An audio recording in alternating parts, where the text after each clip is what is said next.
नमस्ते, जोहार। मैं हूँ माधवेश, आप लोग के साथ फिर से हाजिर। और आज का जो हमारा थीम है, अवसर जिस पे हम बात करने वाले हैं, वो ये है कि विश्व स्तनपान सप्ताह का आयोजन हर एक वर्ष में किया जाता है, दिनांक 1 अगस्त से लेकर के दिनांक 7 अगस्त के बीच में। गत वर्ष की भांति इस वर्ष भी कई प्रकार के आयोजन किए गए हैं। इस बार जिला स्तर पर, प्रखंड स्तर पर, राज्य स्तर पर, आंगनवाड़ी केंद्र स्तर पर, और कई सारे आयोजनों का मकसद यही है कि हम इसके प्रति जागरूक करें सभी लोगों को स्तनपान के प्रति, और उनके एक सचेतन का भावना उठें। और हम ये जानें कि माँ का दूध जो है सबसे महत्वपूर्ण क्यों है, क्योंकि यह जो है बच्चों का सर्वोत्तम आहार है, शिशु के लिए, कोई भी शिशु के लिए।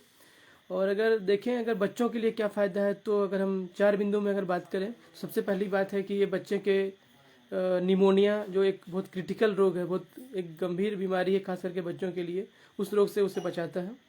नंबर 2 है कि जो अन्य गैर संचाई रोग हैं, नॉन कॉन्ज्यूगेबल डिसीजेस जो हैं, उसको भी बचाने में स्तनपान बहुत महत्वपूर्ण भूमिका निभाता है। तीसरा है बच्चे का शारीरिक विकास। बच्चा जो है पूर्ण रूप से, चूँकि उसको अच्छे से एक उसका भोजन मिल पाता है, तो उसका शारीरिक विकास अच्छे से हो पाता है। चौथा है बच्चों का मानसिक विकास। बच्चा कहीं ना कहीं इमोशनली कनेक्टेड होता है अपने माता के प्रति, और स्तनपान के माध्यम से उसे और एक मानसिक रूप से मजबूती मिलती है। तो इस प्रकार हम देखते हैं कि बच्चों को भी कई प्रकार के लाभ हैं जो कि स्तनपान से मिलते हैं।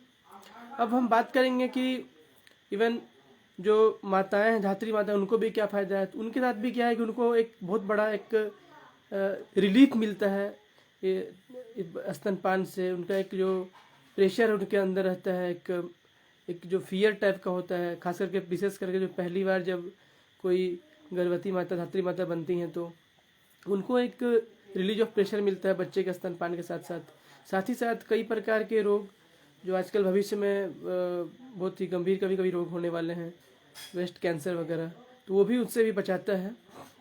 साथ ही साथ उनके दोनों के बीच एक बॉन्डिंग को स्ट्रॉन्ग करता है, जो कि जब माँ शिशु को दूध पिलाती है तो उन्हें अपने, या तो बैठा के पिलाती है अगर है तो उसको अपने हाथों से पकड़ के रखती है, होल्ड करके रखती है, या अगर लिटा के बिठाती है, पिलाती हैं, तब भी उनके साथ एक अटैचमेंट रहता है। तो इमोशनली होल्ड होने की वजह से क्या होता है, माता और बच्चे दोनों का जो है इमोशनली बॉन्डिंग स्ट्रॉन्ग होता है, जो कि बच्चे के लालन पालन में हमारा काफ़ी मदद करता है। साथ ही साथ हम ये जानें कि हमारे लिए इसके लिए व्यवहार क्या ज़रूरी है।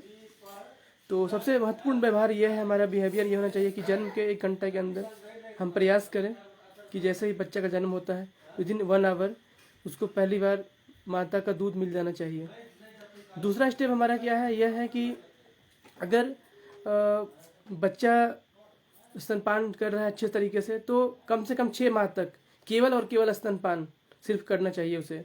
भले ही आप और भी कुछ करें, लेकिन सिर्फ बच्चे के लिए सिर्फ केवल और केवल स्तनपान करें। उसे पानी भी ना दें, उसे अन्य चीज़, यथा कई जगह होता है गांव में मधु पिला दिया जाता है, लेकिन उसे भी नहीं पिलाना है। तो मेडिसिन अलग बात है, वो चल सकता है, क्योंकि वो मेडिसिन है, मेडिसिन के तौर पे लिया जाता है। बट अगर हम खाना पीने की पैटर्न की बात करें, तो बच्चों के लिए सिर्फ और सिर्फ स्तनपान की ज़रूरत है, सिर्फ 6 माह तक। जैसे ही बच्चा 6 माह का से ऊपर हो जाता है, तो उसे बच्चों को कुछ खाने के लिए जो दूध से जो उसका पूरा एनर्जी है वो पूर्ण नहीं हो पाता है, तब जाके हमें अतिरिक्त आहार के रूप में ऊपरी आहार हम शुरुआत करते हैं, जो कि छोटे छोटे कटोरे में, ताकि हम उसको काउंट भी कर पाएँ, देख भी पाएँ, समझ भी पाएँ। और शुरुआत में थोड़ा गाढ़ा द्रव्य पदार्थ का, फिर धीरे धीरे हम जैसे जैसे देखते हैं बच्चों की भूख बढ़ती जाती है, तो हम और भी एडिशन करते जाते हैं बच्चों की खाने की मात्रा में।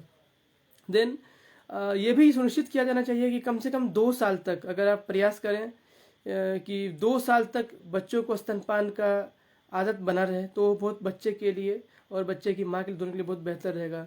और इस बार का चूंकि हमारा थीम भी यही था कि वर्किंग पेरेंट्स को हम कैसे मदद करें, कैसे सहयोग करें। आप जानते हैं सभी कि वर्किंग पेरेंट्स के लिए बहुत डिफ़िकल्ट है, क्योंकि उन्हें जॉब भी संभालना है, परिवार भी संभालना है, और बच्चे को भी संभालना है। ये एक अतिरिक्त जिम्मेवारी हो जाती है, खास करके जब बच्चा जब जिनकी पहली संतान होती है, उनके लिए और क्रूशियल हो जाता है।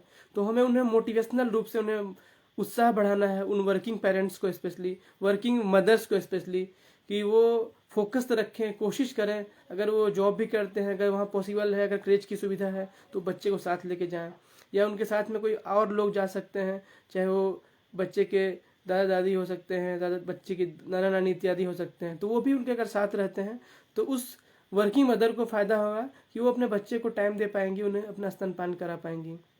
तो इस प्रकार हम देखते हैं कि यह एक महत्वपूर्ण ही जागरूकता का विषय है। और यहाँ तक कि आज भी वर्तमान की जो स्थिति है ऐसी है कि हर बच्चा को स्तनपान नहीं मिल पाता है, हर बच्चा माँ का दूध नहीं पी पाता है।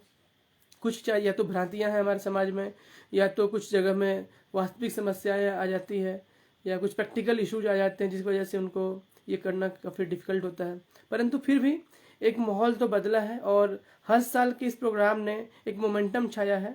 मैं एक और उल्लेख करना चाहूँगा, एक रिसेंटली मैं हालांकि सोशल मीडिया के पोस्ट में मैं भी देख रहा था, जो कि बिहार का एक दरभंगा का न्यूज़ था, कि वहाँ पे भी वहाँ के मंत्री समाज कल्याण जो हैं उन्होंने भी और उनका टीम एक मिल करके उन्होंने कोशिश किया है कि बोतल मुक्त गांव, उन्होंने कॉन्सेप्ट लाने की शायद पहल की है, शुरुआत की है इस वर्ष में। उनके लिए हमारी तरफ से काफ़ी शुभकामनाएं भी हैं। उन्होंने कॉन्सेप्ट सोचा है कि बोतल मुक्त, वैसा गांव जहाँ पे कि बच्चा को बोतल से चीज़ मिले ही ना, बोतल से दूध मिले ही नहीं, ऐसा संकल्पना उन्होंने किया है। जैसा कि आप जानते हैं कि बोतल जब भी हम पिलाते हैं तो कहीं ना कहीं उसमें जो कॉन्टामिनेशन बोल सकते हैं, संक्रमण का बात बता सकते हैं, वो एक चांसेस हो जाता है कि संक्रमण उसमें मिल जाए, क्योंकि वो कहीं ना कहीं बाहरी चीज़ों से वो जुड़ा रहता है, बाहरी वातावरण से। इसके लिए साथ ही साथ बोतल चूबने से क्या होता है कि बच्चे का दांत निकलने में भी काफ़ी कठिनाइयाँ होती है, या उसका जो यहाँ पे अंदर का जो मसूड़ है वो भी थोड़ा उतना मजबूत नहीं हो पाता, हेल्दी नहीं हो पाता है। और भी समस्याएं हैं, बार बार उसको मेंटेनेंस करना काफ़ी कठिन काम है। अगर हम चाहते हैं कि बोतल से पिलाएं तो गलत है, जो कि तो उसमें क्या करना पड़ता है कि बार बार जो यूज करते हैं तो उसको बार बार गर्म करते हैं, बार बार उसको अलग तरह से मेंटेनेंस करना पड़ता है। सो लॉट्स ऑफ थिंग्स जो कि हैं, जो कि बोतल फीडिंग के बहुत नुकसान है इस प्रकार देखा जाए तो। इसीलिए हम यह समझें, और इवन सभी जो मेडिकल प्रैक्टिशनर्स जहाँ पर हैं हॉस्पिटल्स में, वहाँ भी बोला जाता है कि उन्हें बढ़ावा नहीं देना है इस गतिविधि को, कहीं ना कहीं उन्हें रोकना है इस गतिविधि को, उन्हें फोकस करना है, उन्हें मदद करना है, उनके बच्चे के माताओं को कैसे सपोर्ट करना है ताकि वो अपने बच्चों को अटैचमेंट करके पिला सकें, स्तनपान करा सकें।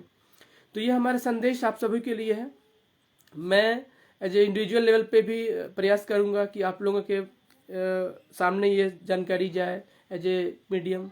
साथ ही साथ मैं as a director of Madhavesh Foundation, जो कि हमारा एक संस्था है माधवेश फाउंडेशन, इसके माध्यम से भी हम स्वास्थ्य के लेकर के, पोषण को लेकर के विशेष रूप से हम लोग वर्कआउट करने वाले हैं, खेल कार्य करने गतिविधियां करने वाले हैं। उसके माध्यम से भी मैं सलाह देना चाहूँगा सभी को कि आप इस संबंध में लोगों को जागरूक करें, मदद करें, सहयोग करें उस परिवार को जिस परिवार में छोटे बच्चे का जन्म हुआ है, जहाँ उन्हें मदद की आवश्यकता है। सपोर्ट करें, मेंटल सपोर्ट करें, ताकि उन्हें एक इस बारे में आप नॉलेज अवेयर करें इस संबंध में। साथ ही साथ समाज कल्याण निदेशालय की तरफ से भी, चूँकि मैं वहाँ काम करता हूँ, मेरा वर्क कल्चर है, मेरा प्लेस है, उसके माध्यम से भी मैं हमारा तरफ से संदेश है कि आप सभी लोग अगर वीडियो को देख रहे हैं तो काइंडली अपने आसपास के जो मित्र हैं जिनके पास ऐसा ज़रूरत का आवश्यकता है, उन्हें आप इस वीडियो को शेयर करें और लाइक करें, सो दैट लोग के बीच में इस जागरूकता को बढ़ाया जा सके और हमारा जो मकसद है वो पूर्ण हो सके। क्योंकि स्तनपान विकल्प नहीं, हमारा संकल्प है। स्तनपान विकल्प नहीं, हमारा संकल्प है। जब तक हम संकल्प से सिद्धि करेंगे, जब हम संकल्प कोई चीज़ का ले लेते हैं तो हम उसके प्रति जागरूक हो जाते हैं, उसके प्रति हमारी रोम रोम में हमारा वो बस जाता है, हमारा संकल्प हमारे पूरे तन मन में हमारा समा जाता है और उसे हम पाने के लिए पूरा आतुर हो जाते हैं। और उम्मीद करते हैं इसी उम्मीद के साथ में कि आप लोगों के बीच में ये जानकारी फैले ही, और साथ ही साथ सिर्फ आज ही नहीं, इस सप्ताह में ही नहीं, बल्कि आने वाले समय में भी हर दिन कहीं ना कहीं आप इस मैसेज को प्राप्त करते रहें, ज्ञान बढ़ाते रहें और अपने आसपास के लोगों को जागरूक करें। धन्यवाद। इसी शब्दों के साथ नमस्कार।